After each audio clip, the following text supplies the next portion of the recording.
A different kind of program for a Friday night. I think you'll enjoy this. I hope you will anyway.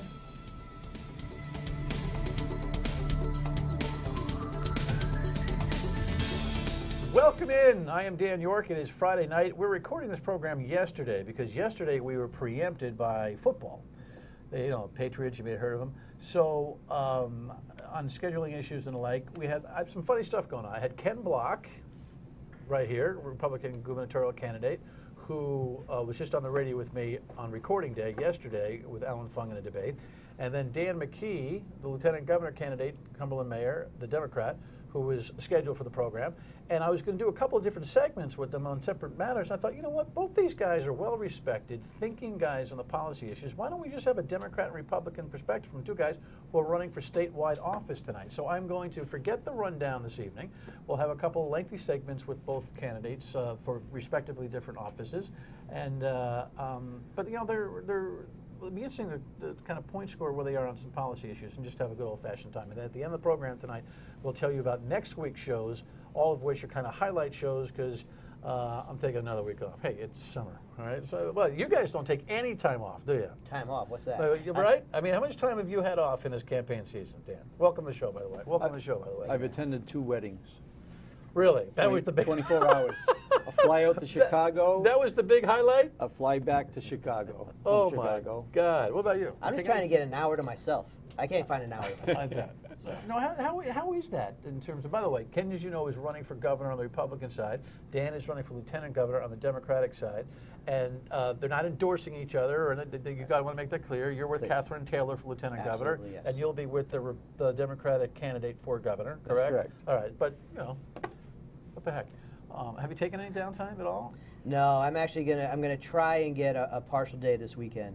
The family, a whole bunch of families heading off to a house that they rented. So I'm going to try and sneak away and get a little bit of time, but my schedule's right over here. It is something that I think most people don't pay attention to, the grind of a campaign. When people put themselves out there for public office, it's a commitment, man. It's 24/7. Yeah. There's no doubt about that. Really? It's very. Right, because you lie awake at night wondering about what tomorrow's going to bring? You don't sleep well on some nights. And you are thinking about what didn't you do the day before that you should be doing tomorrow. Sure. Yeah, you too? That same kind of thing? Yeah, I mean, so the phase we're in now is really interesting because now it's a whole bunch of public speaking engagements, it's the almost daily forums and that sort of thing. And as a candidate, it's really weird because you hear the same thing stated the same way time after time after time, yet you're in front of different audiences and you know that in those different audiences they haven't necessarily heard some of these things before. So it's always weird for me. I always like to try and mix it up a little bit, but you really want to keep your message pretty rigid so that you can get it out there. Okay, well, let's do a couple things. You're a big education guy, as people know, and you've been an alternative education provider with the mayoral academies.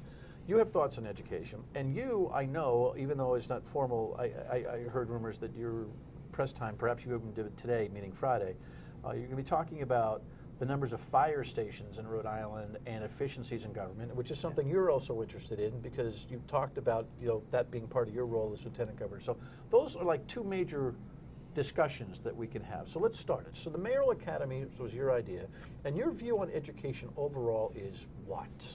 I'm for great public schools, wherever they are. And because Rhode Island cannot be a great state without great public schools, Dan.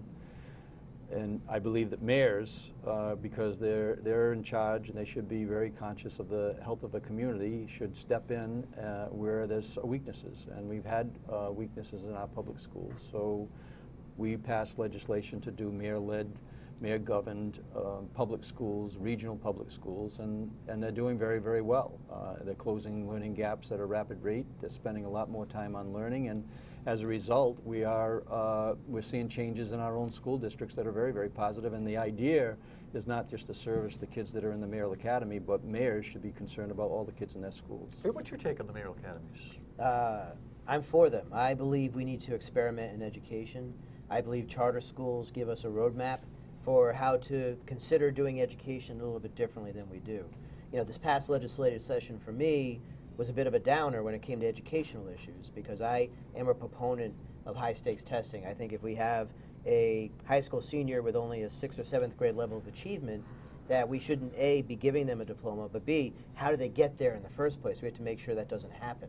And yet we're moving away from high-stakes testing. We're moving away from teacher evaluations. And these are things that a great many other school districts in the country have done. In Rhode Island, we're lagging in terms of upping our game and trying to make the changes we need to improve the overall outcomes. Where were you on the kneecap controversy? I'm for letting parents know whether the kids are doing well or not doing well, and Massachusetts has done a great job with that, with their MCAS, and in terms of a requirement to graduate. Yet this educational community fought it all the way, and the General Assembly pulled a last-minute stunt by literally postponing the mandatory requirement for kneecap improvement at all, built in with all those waivers, last second, bang, and really I think sent a terrible message to the world about legislative support of educators doing their thing, right? Yeah, and I stand with mayors throughout the country. I serve on a national board with the Secretary of Education, Don Duncan, with mayors from Sacramento, Denver. The mayor from Denver was in Cumberland a few weeks back. We do stand by the fact that we need to know about children are learning, and that's one way you need to measure. Do you think it was a bad stunt the General Assembly pulled there at the end of the session by just saying, nah, never mind, after a lot of kids had already graduated or were required to? I know you put out a press release on it, didn't you? Right. What did you think? I think that we should leave the education to the educators. I do think it's a political journey, and that's why mayors stepped in, and I encourage that, and I am leading that charge. So it's a political journey, Dan, and it's an education journey. They're equally as important.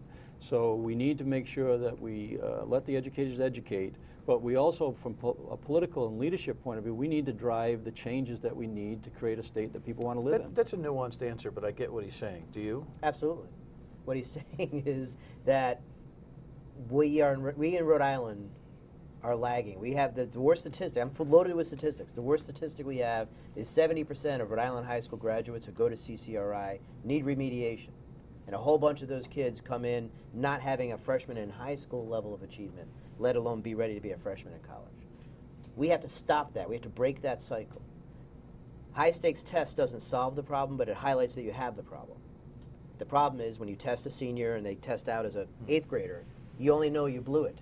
So we have to roll it back, and we know the changes have to start in kindergarten. We have to identify children in kindergarten who lag behind. What do you think? We have to give them the resources they need to be successful. No, I get it. I think these are all make sense answers. What do you think of a Democrat who has actually run against the tide and is kind of talking your language in some ways in a place where some of the unions and other folks want to crucify him? You know, mayors, generally speaking, know that they have challenges in education and they have to be pragmatic about attacking and solving those problems. And I think that Mayor McKee has a very common sense approach to this, and it's great, and I salute him for it. I know it's hard sometimes because within the Democratic Party there's a lot of pushback against getting involved in educational issues and trying to make change where we so desperately need it. That's kind of makes a different round peg square hole for you, right? Because it feels like a Republican issue, while when you really investigate it, it's, I don't know that it's really partisan, but it feels that way when it rolls out. It does, but but I mentioned, a mayor has a job to do to create healthy communities, and great schools are part of that. So isn't that why mayors are really, not to interrupt, but the mayors are at the core of fundamental common sense these days, and really is the new tier of folks you got to pay attention to, because it's not really ideological to run a town or a city. It's dollars and cents, nuts and bolts, resources for things that need to be done, right? For the most part. You want to have cities that people want to live in, cities and towns that people want to live in, and I would say Ken and I are running for the similar reasons, that we want to have a state that people want to live in. Then there are efficiency issues, and Ken is talking about efficiency issues in his campaign this week, and I'm sure Dan will have some thoughts on that. Stay with us.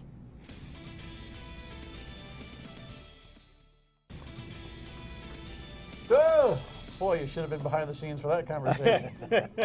FCC, Dan goes away. Anyway, it's just been that kind of a long political season. We were just lamenting the idea that all these guys have done is fight during this political season with the candidates they're running against in primaries. It's nice to have a little bit of a, breath of fresh air conversation without two guys that are running against each other. The Lieutenant Governor candidate, Dan McKee, Cumberland Mayor, Ken Block, Republican gubernatorial candidate, who were both booked for the show. I said, come on together, let's just shoot the breeze. You've got this idea, you pointed out this week, too many fire stations as an example of too much what in Rhode Island government? Lack of planning. So what we've done over the last couple weeks is we've talked about ways and things that we need to look at to try and bring spending under control in this state. And we went in front of the DMV and we talked about wait times and we talked about a computer system that's been a decade in the making that we don't have. We went in front of the Scituate State Police Barracks and we talked about the need to centralize emergency dispatch and to consolidate dispatch generally across the state. And here's just a new statistic that we're going to be talking about over the next week. Rhode Island has 160 firehouses statewide, 160. And the city of Los Angeles has 106. Now, the difference in population is almost a 4 times difference in What about the population. landmass? And the landmass is substantially different. Rhode Island's 1,000 square miles. Los Angeles, I think, is about 200 square miles. But we can also, and I don't want to put everyone to sleep with statistics, but when you do an apples and apples comparison, Jacksonville, Florida is a very close comparison to Rhode Island, population-wise and landmass-wise. They have 46 firehouses in Jacksonville. What do you think about that? Smart regionalization consolidation has been something that I've had a lot of experience in. I'm the first mayor in the state of Rhode Island to move a 4-station independent model into a 1-station model with a 1 tax rate with a tax cap. There's no independent fire district in the state of Rhode Island that has a tax cap. And then in terms of the public safety dispatch, our coalition of municipal leaders have been calling for a regional public safety dispatch for over 3 or 4 years. I intend to use the Office of Emergency Management to facilitate just that. It's part of your lieutenant gubernatorial auspice. Absolutely. And bring the mayors in. I'll be with the mayors next week with Mayor Policina, Mayor Lombardi, Mayor Diosa, and other mayors that all are willing to work together on the statewide level to do some of these things. For the most part, all Democrats. I think they all were listed there. Of course, you got Fung and Avedisian, who may agree with you on some of these things too. Here you are, a Republican candidate, talking about the things that the Democratic mayors would probably all sign on and say you're right about. Isn't that kind of weird? I mean, weird in the sense of political dynamics. Rhode Island is in economic crisis. And when you're in an economic crisis, that's when you get the chance to make big change, right? And what we're talking about here, when we talk about doing some smart consolidation, that's big change for a place like Rhode Island. And it's necessary. And the mayors know that we can't keep having extremely high costs of local services. We have to look for other solutions. What other things do the mayors know that the rest of Rhode Island's leadership doesn't seem to get? We know that there's an issue in terms of the unfunded liabilities. I think I'm the first mayor to actually deliver a police contract that took us from a potential $200 million problem a few years out to actually bring that to a 0 level by resetting the benefits. A lot of people don't know about that. They don't know about that, but I know about that, and the people in town of Cumberland know about that, and that launched as another bond, my 8th bond upgrade since I've been in office in 12 years to AA last week, and that's what did that. So the mayors understand that. What I understand is that we have the highest unemployment and we have the lowest business friendliness in the country, and they're very much related. So as I increase business friendliness, guess what's going to happen to the unemployment? And so that's what you need to focus on. Now, for me to raise my bond rating, I went to Moody's when we had a 5-point downgrade, Dan. And I asked them, give me the 3 things I need to do to get an upgrade. And then when I got my first upgrade, I went back to them and said, give me the 3 things I need to do another upgrade. So I've already been on the phone communicating through email with the people who did that study that showed us the lowest. I'm going to talk to them, and I'm going to find the 3 things we need to do so that we're not in last place any longer. Sounds like a lot of the Republican rhetoric for governor about unemployment rates go down when business friendliness goes up. My whole stump speech. I mean, isn't this fascinating? It is fascinating. Isn't this fascinating? Look, we do, and I use the same hand gestures. We have the highest unemployment rate in the country, and we have the worst ranked economy, right? And those 2 things come bundled together. If you don't have a good business climate, you don't get the jobs. So I know we talked about this before, on the 195 land, there's almost no commercial private interest in that land. If those 20 acres were in downtown Boston, there would be war between the developers to see who could build a bigger office tower on that land. Here, nothing. It's because of our punk economy. But now we can change that by looking at that land and saying, let's make that a special economic development zone. Let's make it a 2% corporate tax zone. 2% makes us nationally competitive.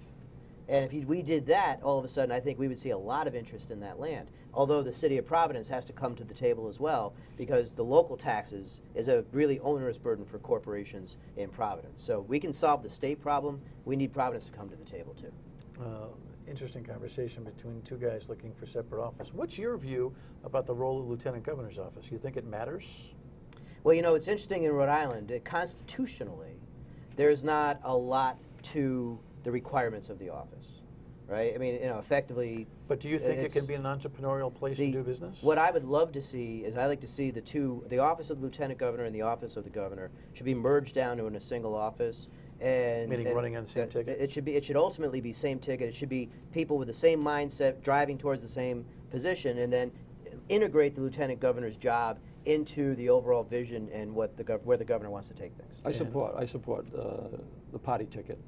Makes sense in the long run, but that's not going to happen in the next 4 years. So I think that one of the things that Ken's talking about, I think it's how you get the results. And so I know how to get the results on the bond upgrades. I would imply the same logic, the same method to raise our business friendliness. You know, belying the idea that, you know, you want to party up and partisan up here. I've had a number of people over the course of the campaign who listen to different shows that you guys have participated with on me, both here and on radio. Oh no, not you on radio. Well, before you, the boycott, let's not go there. You said, you know what I really like, Dan? I like that guy Block and that guy McKee to run together. I mean, I didn't put this together for that reason.